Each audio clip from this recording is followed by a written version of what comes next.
Welcome to Epics 25 in Colombo, Sri Lanka. I'm here with Farieha Aziz from Pakistan.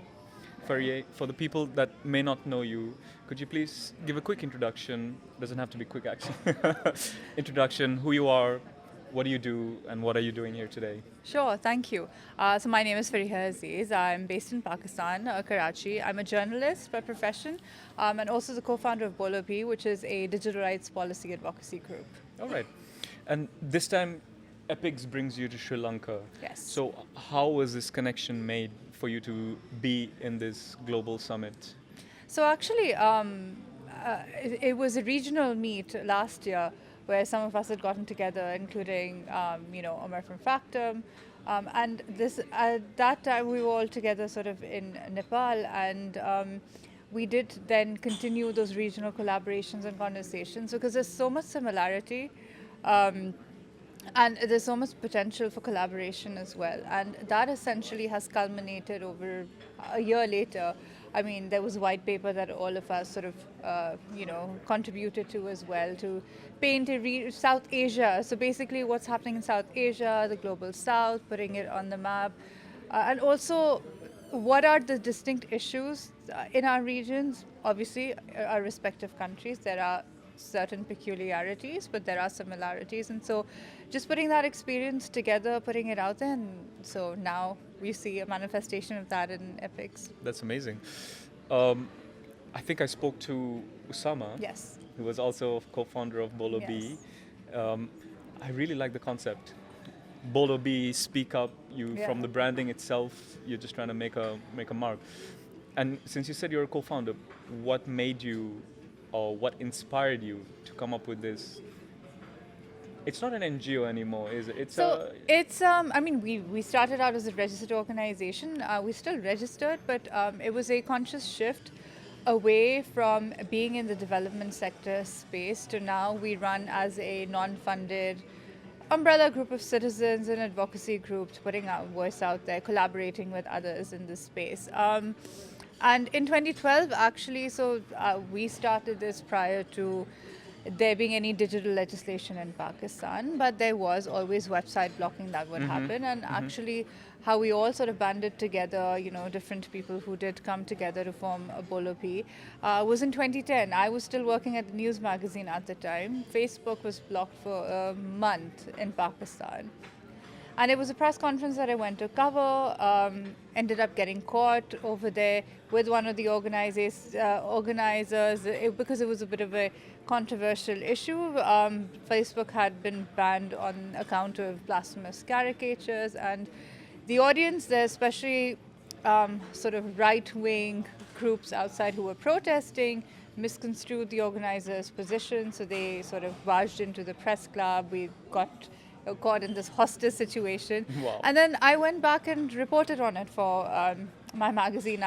At that time, I wrote a blog post, and the cover story that month was on the Facebook ban, also exploring the social, political, all of these and tech issues connected to this. And over a period of time, just kept in touch with people in this space. And we had this realization that before there's any regressive legislation, we have to have something in place. So digital safety trainings are always something we did from the very beginning, but primary issue was of arbitrary website blocking.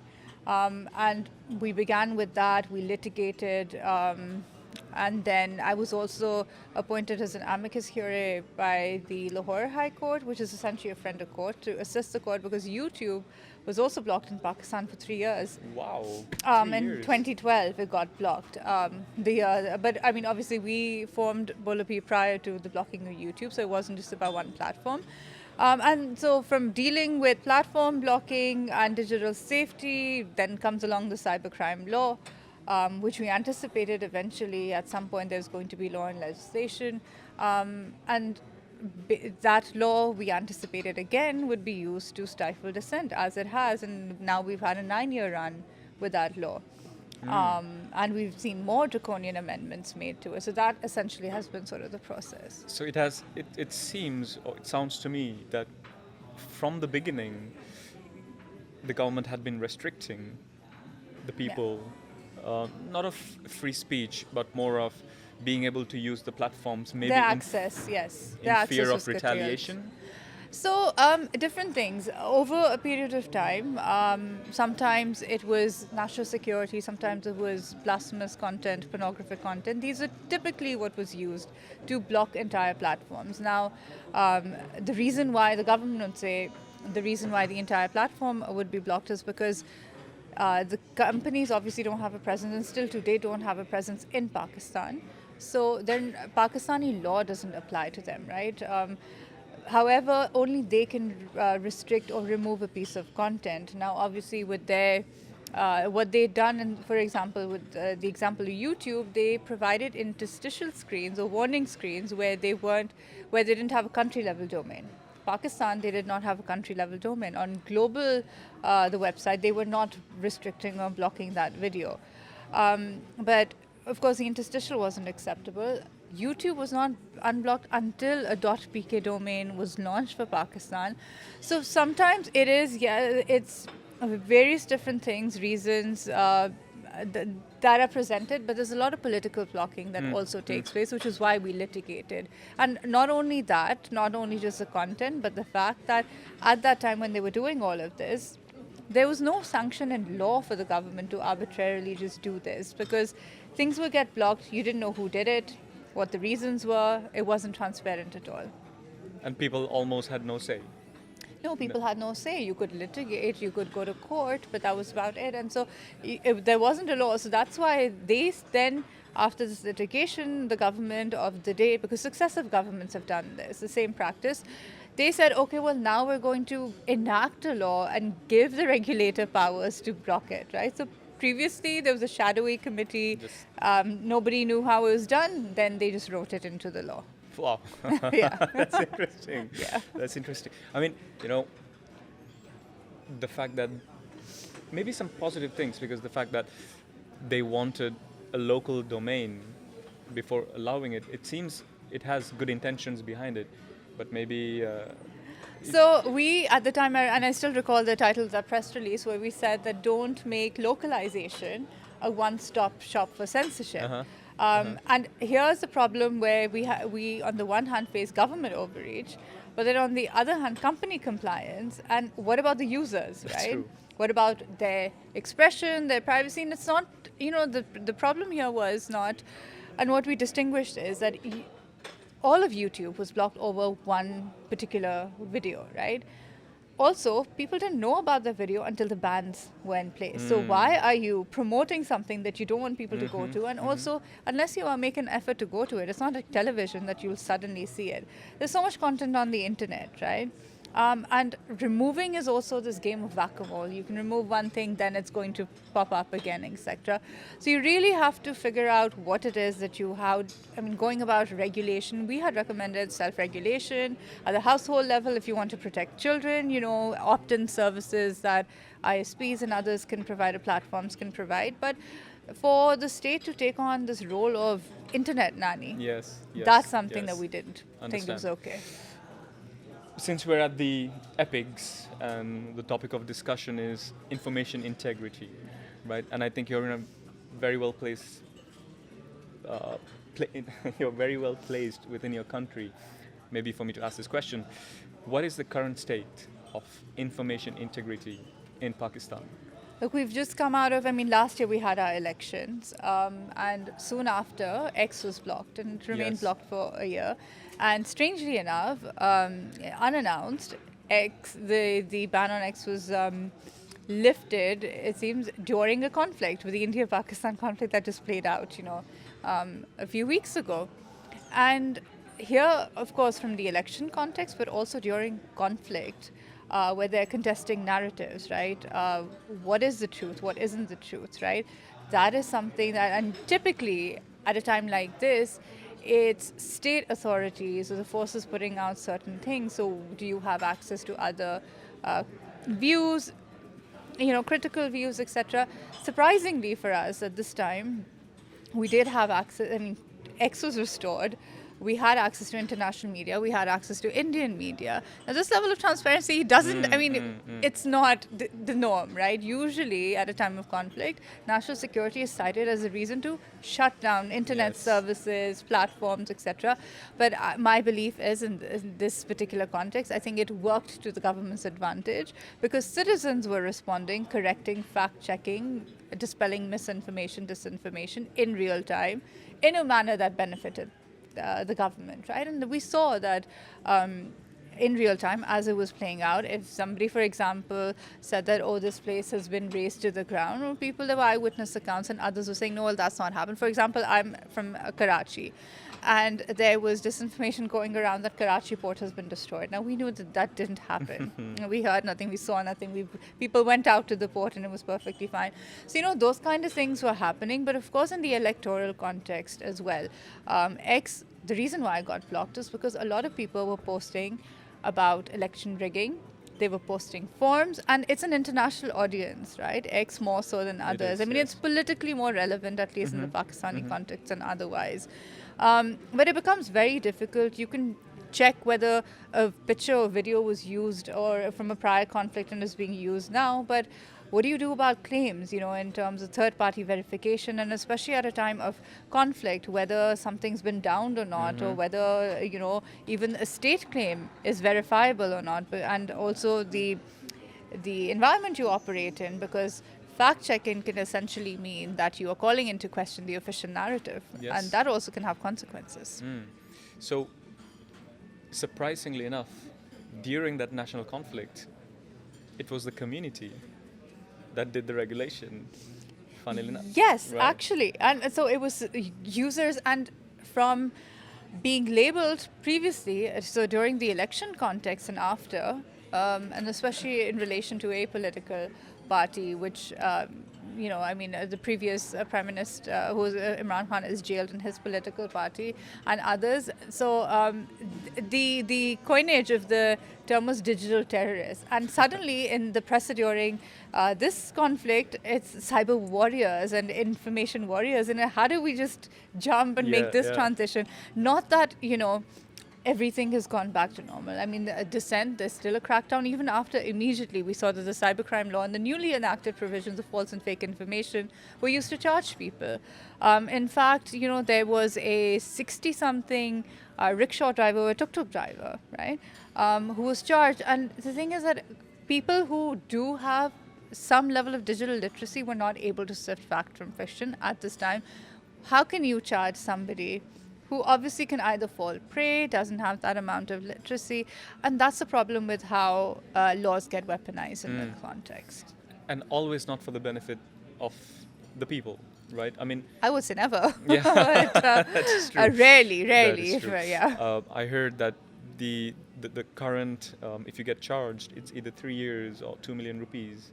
So that's the fine and the jail term. My issue with the way that this law is weaponized and used is that people are dragged through the criminal justice system, and the process becomes a punishment. So even if it's not a conviction, a false charge, something that... So recently there was a case of a journalist who runs an independent sort of podcast, etc. He was arrested. At first he was served summons, undated, vague kind of summons where you're under investigation for what you never are told. And once he went to cooperate, he was arrested at the office of the... And this is standard practice. This tends to happen. And once that happens, thumbnails and titles that the investigation agency said, it's portraying national institutions in a particular manner, etc., right? Nothing substantive as per the provisions of the law. Yet, he remained, incarcerated for 2 weeks. And this was during, physical remand is given into the custody, etc. So once you've gone through that, and fine, you're now out on bail, the case is still continuing, right? And that entire process that you were subjected to, that really becomes the punishment, and you are made an example of. And this is why Bolo Bhi, speak up. Yeah. Right? Yeah. You said, when you were at the panel, you said something that caught my ears. You said that it seems it's a repetition of history. The media is a repetition of history, but the only change is the medium. What do you mean? I mean, it's an interesting Because, point. see, disinformation, and especially the way it's packaged by governments, is disinformation is a uniquely social media problem, as if we've never seen disinformation in history. Yeah. Or, for that fact, I mean, yellow journalism precedes social media, Yes, right? yes, That yes. terminology. So, as and when mediums have changed, earlier, I mean, we've seen this at the time of sort of in Greece as well, right? Or like the persecution of people then, where there was word of mouth, those who would hold public gatherings, and they were persecuted, incarcerated, executed. We've seen all of that happen, right, over a period of time. Then came along your different mass media, so radio or television or pamphlets even prior to Yes, that. yes.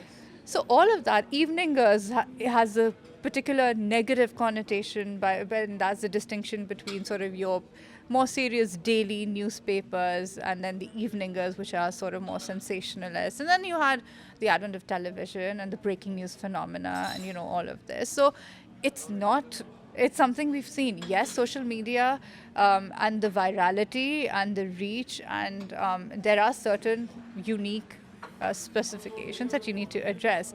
But the fact is that whether it's states or whether it's political parties or users, there's always been an element of disinformation, misinformation That is in very true. society. It's what human history is full Yes. of. And conflicts and narratives drive perceptions. And so that's essentially what I was trying to. And yeah. it's very true. Kingdoms have fallen because of disinformation, Right. right? And we know it historically. So why don't we? What were the solutions back then? I mean, from your perspective, right? What were the solutions back then? Why can't we use these solutions? And I mean, revamp them, refresh them. Yeah. And then why can't we use a solution? It seems like the world is reacting to this as this is the first time that Yes. disinformation exists, like you just said. Yeah. And we're just running out for solutions Yeah. like, oh my God, let's brainstorm, let's think, let's be extra creative Yeah. to solve this problem, but maybe not. Right? No, and again, I'm not, of course, I understand that the nature of the medium poses certain unique challenges. However, like we saw in the conflict, you can enact laws, but what is a law going to do in the real time? What really was effective were people actually countering and debunking and presenting accurate information, right? That is what you need to do with misinformation and disinformation. And I use these two terms because, unfortunately, everybody, and especially states, have caught on to the Trumpian phrase fake news, right? So, but fake news is always used to discredit the opponent Yes. and criticism. Yes. And that's the fundamental distinction, and that's why if you states keep pushing on laws, right? I think the way we problematize and the way that we approach to get at a solution, you need to first understand what the problem is, right? And here today, in the panel also, what we discuss is, look, we have to understand that this is about society and evolution, and even though technology is a manifestation, you can't ignore the social factors leading into it, right? And I think this we've seen around the region. What is it? I mean, sure, we use this as a medium of expression. It's also harmful, etc. But there are certain things that are driving social perceptions, outrage, or action. And that's rooted in what is happening offline as well. Yes. It coalesces, right? Online amplifies it. Definitely. But we can't pretend like the online medium exists in some vacuum. Exactly, right? The problem actually exists offline. Absolutely. This is where you need to solve Yeah. it. Because I think maybe someone said it, and this is very commonly known, right? Your online self is merely a digital reflection of your offline self. And it is true. Yeah. It is true to most part. If we talk about regulations, I mean, this is a question that I ask everyone. What sort of regulations do you support? Where do you stand when it comes to regulation? Are you more on self-regulation? Are you more with state regulation? Do you believe in a collaborative effort? Look, definitely, because we've seen so much government on state overreach actually with regulation. And, I used to get questions prior to the enactment of the cybercrime law, and just getting, but they don't want a law, etc., this, that. But I ask this question of people who say now, but there needs to be regulation. I said, for 9 years we've had regulation in the law, and what has that resulted in? Because you're making the same arguments that you were back then. And all we've seen is misuse, right? So again, what is the intended purpose of it, right? The narrative can be one thing, but the application is quite another, and that's exactly what we've seen with law. The reason why the government wants platforms to localize is not so that the users have better remedies, it's because they are able to then coerce them legally and extra legally to comply with their directives, which they can't right now, right? That's not a good reason to support that kind of regulation, and we already see it happen right now. So self-regulation for sure, but I understand that there has to be more collaborative regulation as well. So platforms do need to do more. And oftentimes when platforms fall short, that becomes an excuse for governments to step in and say, well, here's the harm. They're not doing anything. We need to do something. But neither approach is really working at the moment. We see that law or no law, platforms, what they're doing, that harm is obviously still exists, right? Nobody's really quite got the handle of how you need to address it, and it'll have to be more proactively, and preventative measures. Once something's already happened, there's little that you can do. If That's somebody, true. like I also mentioned, if somebody's address is out there or phone number is out there, It's already out. it's already out there. Nothing you can You do. can try and limit the reach, and you can try and get to the person, but the damage is done, right? It is. So how are you going to prevent? And this is just a very small example. A lot else happens, right? So how are we going to catch up? What are we going to do? What are the mechanisms? And part of it is going to be attitudinal issues, right? Part of it is going to be also remedy and impunity. So that's the problem with the law. Law doesn't serve as a deterrent. If law, absent a rule of law environment, and if it's only going to be seen as a tool of persecution, or those who are in power are able to instrumentalize it, then it's not a deterrent, because, okay, case by case, it's fine. Like, somebody will be let off the hook, somebody will get caught, but Yep. there's no consistency. No, that's true. That's true. Very good points. I mean, we have platforms who are not based in Pakistan or, in fact, South Asia, right? All to Yeah. the west. And we say that we do not need or we do not want the kind of regulation that exists where the platforms originated from, because it doesn't fit us, because Yeah. culturally different, we're different people, and so on. How could you balance? I think you Yeah. know the question that's coming. No, no. Maybe, how could you balance the cultural norms, freedom of expression, and the need for counter solutions towards disinformation and hate speech and online violence? So how could you balance all that? It's balancing is a very difficult act to begin with, right? And then we keep looking at, okay, but what happens even if we're talking about the global north, the thing is, the US is a very different jurisdiction legally. The EU is a very different jurisdiction. EU does focus a lot more on regulation of tech companies. In the US, there's a lot more free market economics. They enjoy a lot more leeway than they do elsewhere. And then we see regionally, India is a different market. And they obviously the legal regime there as well, and what they're able to compel companies to do. So it varies. It's not the same in any one jurisdiction, but there's always a ripple effect. So regressive laws or practices, and I keep saying this in the Pakistan-India context, where if Pakistani official narrative was obviously when India blocked about 8,000 accounts or something, oh, what a bad thing. But do they want the same powers? Absolutely. And have they attempted to do the same? Yes, they have, right, as a state. So I'm really wary of what states tend to do, which is why I don't think that the EU model may necessarily, you can't just copy-paste law, right? Law adapt. works in a particular environment. We don't have the guarantees that exist elsewhere. And this is something I keep saying in the lawmaking context in Pakistan. You can't just replicate, for example, the GDPR, data protection as well, right? There's you can't just copy-paste and think it's going to function the same way. You also have to guarantee the certain fundamentals that are present elsewhere.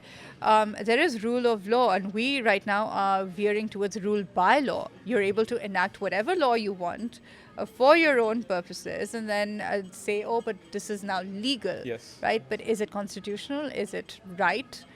There are other more. You also asked about cultural norms. Both they can be regressive as well, and we also understand that in terms of misogyny and whether it's sectarian, religious, ethnic strife. We see plenty of that as well, right? And that's definitely not something we want to apply. But an example that I also brought up on the panel was that there are certain peculiarities, certain things that platforms, when they're applying the global north lens, miss out. For example, a 17-year-old was recently killed in a home after, rebuffing advances of a 22-year-old, and he found, however, he did, and there's a whole victim blaming culture because she had a TikTok presence and followers and an influencer. Why was she on TikTok, etc.? This is what happens when you are on social media or you're promoting certain things. So there's that aspect of it, right? Whereas a crime's been committed, and that should be the focus, and the perpetrator should be the focus of it all. But the reason why I mentioned that impersonation example is that if somebody impersonated, let's say, a girl, that can have very different repercussions from her own family or others, because it may not be her, but it's viewed very negatively for a woman or a young girl to be out there, have a public profile, engage, etc., in whatever manner that she may wish to. And that, due to patriarchal honor codes, will have a very different connotation. But they will see it as, oh, it's just an impersonator account, go report it, it'll take X number of time. But so much will happen socially around it. Her life will be extremely difficult. Absolutely. Right? It just breaks a lot of things. That's very true. And these are the cultural norms that, like I said, it's so easy to say how to balance, but it's extremely difficult. And we're talking about so many people that we need to consider. We need to consider everyone's needs. I think needs is a good place to start from. Farieha, maybe the last question. I think I've kept you for way too long here. At the rate the world is changing and social media is overpowering and its reach is honestly unimaginable for a lot of people, including myself. Honestly, sometimes I have no idea. If we do nothing, where do you see this going? I mean, it's certainly spiraling in a direction that is, to be honest, quite scary. I mean, there's a rise of populism. We also see a lot of this move towards intolerance towards others, etc. And I think because, again, we get we ride this wave of, but tech will find, we want to make an app for everything. This is a government approach also. This is not the solution. We want to work towards solutions, and that's what we're here at Epics. I think that then we need to turn the problem on its head. Maybe how we've been conceptualizing it has been the problem, right? And you're not going to get at the right solution. And you're not going to be able to solve everything, but you also, I think it's more necessary that you start addressing it the right way, right? What we're able to solve, what we're not able to solve. Look, you can't stamp out everything. And that just doesn't happen. But you can try and address and minimize, right? And part of it is also going to be returning and relying on your human faculties and critical thinking and redeveloping that skill. Because just accepting what is fed to you, and now the scary part is it's fed to you at such a level, like a subliminal level, that you are internalizing and processing these things, whether, we're talking about algorithms, this, that, and the other. A lot is going into what we consume on a daily basis, that it's really rewiring how we process and respond as well. Very true. And we're not self-aware, even those of us in sort of this space, right? There's only so much that you can keep up with. That is true. Like the news cycles, like what you're seeing on your reels, what is being, what appears on your feed, etc. Right? It's not necessarily something that you have. It's not random. It's not random. It seems random to you. It's not random. And then what kind of information is available on you? It's in milliseconds. How much information is processed on you? Your entire profile, which is why I feel that your phones actually require more level of protection, especially against these search and seizures or surveillance practices. There's corporate surveillance and then there's state surveillance. It uses a sandwich in between both, because there's a lot of information that's being taken on you, and you don't have you don't even know don't know. To be very, I mean, your defense of it will come much later. You don't even know. Our privacy is at stake here. In Oh, fact. absolutely. And if not already, we may have a little bit left. But, Yeah. Uh, it's scary. It You know, it is. What do you hope to take back to Pakistan from the summit? I think, it's always great to be at regional convenings because there's so much to learn from one another. There's dark humor that is a coping mechanism as well. But other than that, the development and what you can say, well, for me, it's always about taking back the message. What are advocates, citizens of the country saying about their state policy? Because don't tell us what this country is doing or that country is doing. What are the rights advocates and citizens saying about that policy? That's the important thing to focus Definitely. on. And Yeah. that's cause for inspiration as well.